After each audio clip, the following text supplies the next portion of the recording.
आवाज छूती है, रोड़े पत्थर की बारिश होने लगती है। खौफ खा चुका था, पर उसे समझ नहीं आ रहा था क्या खाया, जिस पर एक बार गांव का एक आदमी गुस्से में बोल, उस काम के देवता, छोड़ दो इस कुर्सी को, नहीं तो तुम पर भी।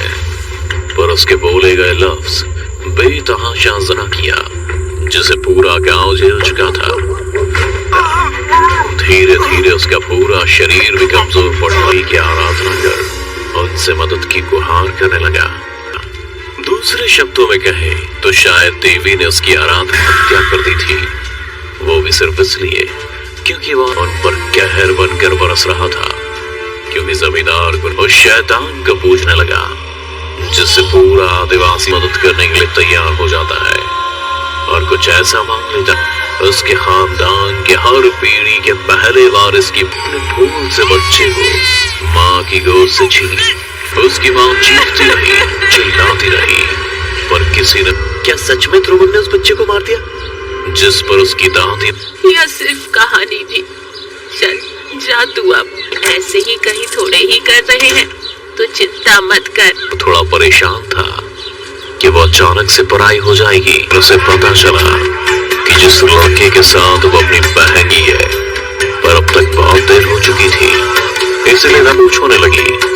सभी काफी अच्छे तरीके से उसकी देखभाल, उसकी जेठानी की कोई पूछ नहीं करता है, क्योंकि शादी होता था उसकी तो अपनी जेठानी से खूब अच्छी बनने लगी थी। पता चला कि कुमारी माँ बनने वाली है। देवा थी कि उसे बेइज्जत कोई नहीं करेगा, क्योंकि वो क्षम होगा इन सभी चीजों के बीच सिर्फ दो लोग, क्योंकि उसे कुछ चिंता सताने लगी थी। जो शाम ढलते देखा, रात को जब कुमारी ने इन सभी चीजों के बारे में यकीन नहीं हो रहा था, एक दिन ऐसे ही जब कुमारी जग तो बच्चा वहां से गायब हो गया और अचानक से उसे खून और दांत बेहद ही गंदे। तुम जंगल में क्यों घूम रही हो? चलो वापस घर चलो। देवा, तुम्हें घर से बाहर नहीं निकलना चाहिए, चलो वापस। नहीं थे इन सभी चीजों के बाद से कुमारी बेहद शांत रह और बाहर चला गया। तभी कुमारी अपनी जेठानी के पास पहुंची। कमी तो उसमें भी हो सकती है ना, कोई कमी नहीं है उसमें। अपनी जेठानी के मुंह से ये सब सुन दंग रह गई। पर कुमारी को इन सब चीजों पर विश्वास नहीं हो रहा था। वह जिंदा लाश बना पड़ा है।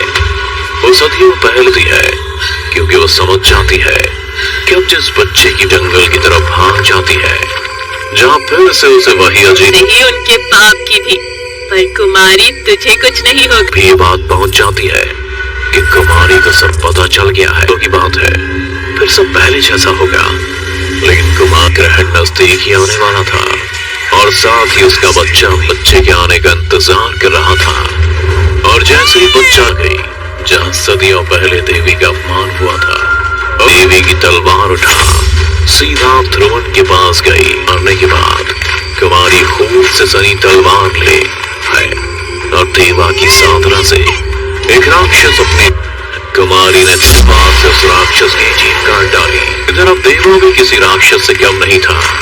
अपने बच्चे की पल पड़ी और देवा इस पर भाग पड़ा, और जिससे कुमारी को खत्म करने वाला होता है कि उसमें एक अद्भुत छूट जाती है और कुमारी उसके सीने में। अगले दिन पूरा गांव कुमारी को ही अपना जमींदार सुन जाती है, सिर्फ और सिर्फ देवी को पूज। साथ ही रेगुलर अपडेट के लिए चैनल को सब्सक्राइब करें। और अगर आपके पास तो हर तरफ हरियाली और शांति, पर कहते हैं बस एक गुलुमड़ी गांव का भी यही हाल था। जो दिन को आज छूती है, रोड़े पत्थर की बारिश होने लगती है। खौफ खा चुका था, पर उसे समझ नहीं आ रहा था क्या खाया, जिस पर एक बार गांव का एक आदमी गुस्से में बोल, उस काम के देवता, छोड़ दो इस कुर्सी को, नहीं तो तुम पर भी। पर उसके बोले गए लफ्ज बेतहाशा जना किया, जिसे पूरा गांव झेल चुका था। धीरे धीरे उसका पूरा शरीर भी कमजोर पड़ने की आराधना कर उनसे मदद की गुहार करने लगा। दूसरे शब्दों में कहे तो शायद देवी ने उसकी आराधना हत्या कर दी थी, वो भी सिर्फ इसलिए क्योंकि वह उन पर कहर बनकर बरस रहा था। क्योंकि जमींदार उस शैतान को पूजने लगा, जिससे पूरा आदिवासी मदद करने के लिए तैयार हो जाता है और कुछ ऐसा मांग लेता उसके खानदान के हर पीढ़ी के पहले वारिस की भूल से बच्चे को माँ की गोद से छीन। उसकी माँ चीखती रही, चिल्लाती रही, पर किसी ने क्या सच में ध्रुवन ने उस बच्चे को मार दिया?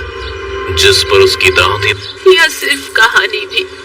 चल जा तू अब, ऐसे ही कहीं थोड़े ही कर रहे हैं तो चिंता मत कर। थोड़ा परेशान था कि वो अचानक से पराई हो जाएगी। उसे पता चला कि जिस लड़के के साथ वो अपनी बहन की है, पर अब तक बहुत देर हो चुकी थी, इसलिए ना कुछ होने लगी। सभी काफी अच्छे तरीके से उसकी देखभाल, उसकी जेठानी की कोई पूछ नहीं करता है, क्योंकि शादी का था। उसकी तो अपनी जेठानी से खूब अच्छी बनने लगी थी। पता चला कि कुमारी माँ बनने वाली है। देवा थी कि उसे बेइज्जत कोई नहीं करेगा, क्योंकि वो क्षम होगा इन सभी चीजों के बीच सिर्फ दो लोग, क्योंकि उसे कुछ चिंता सताने लगी थी। जो शाम ढलते देखा, रात को जब कुमारी ने इन सभी चीजों के बारे में यकीन नहीं हो रहा था, एक दिन ऐसे ही जब कुमारी तो बच्चा वहां से गायब हो गया और अचानक से उसे खून और दांत बेहद ही गंदे। तुम जंगल में क्यों घूम रही हो? चलो वापस घर चलो। देवा, तुम्हें घर से बाहर नहीं निकलना चाहिए, चलो वापस। नहीं थे। इन सभी चीजों के बाद से कुमारी बेहद शांत रह और बाहर चला गया। तभी कुमारी अपनी जेठानी के पास पहुंच। कमी तो उसमें भी हो सकती है ना, कोई कमी नहीं है उसमें। अपनी जेठानी के मुंह से ये सब सुन दंग रह गई। पर कुमारी को इन सब चीजों पर विश्वास नहीं हो रहा था। वह जिंदा लाश बना पड़ा है। वो सदियों पहलती है, क्योंकि वो समझ जाती है कि अब जिस बच्चे की जंगल की तरफ भाग जाती है, जहाँ फिर से उसे वही अजीब नहीं उनके पाप की थी, पर कुमारी तुझे कुछ नहीं होगा। भी ये बात पहुंच जाती है कि कुमारी को सब पता चल गया है। तो की बात है, फिर सब पहले जैसा होगा। लेकिन कुमार ग्रहण नजदीक ही आने वाला था और साथ ही उसका बच्चे के आने का इंतजार कर रहा था। और जैसे ही बच्चा गई जहाँ सदियों पहले देवी का अपमान हुआ था, और देवी की तलवार उठा सीधा ध्रुवन के पास गई। मरने के बाद कुमारी खून से सनी तलवार ले है और देवा की साधना से एक राक्षस अपने कुमारी ने तलवार से उस राक्षस की जीभ काट डाली। इधर अब देवा भी किसी राक्षस से कम नहीं था। अपने बच्चे की पल पड़ी और देवा इस पर भाग पड़ा, और जिससे कुमारी को खत्म करने ही वाला होता है कि उसमें एक अंतिम छूट जाती है और कुमारी उसके सीने में। अगले दिन पूरा गांव कुमारी को ही अपना जमींदार सुन जाती है, सिर्फ और सिर्फ देवी को पूछ। साथ ही रेगुलर अपडेट के लिए चैनल को सब्सक्राइब करें, और अगर आपके पास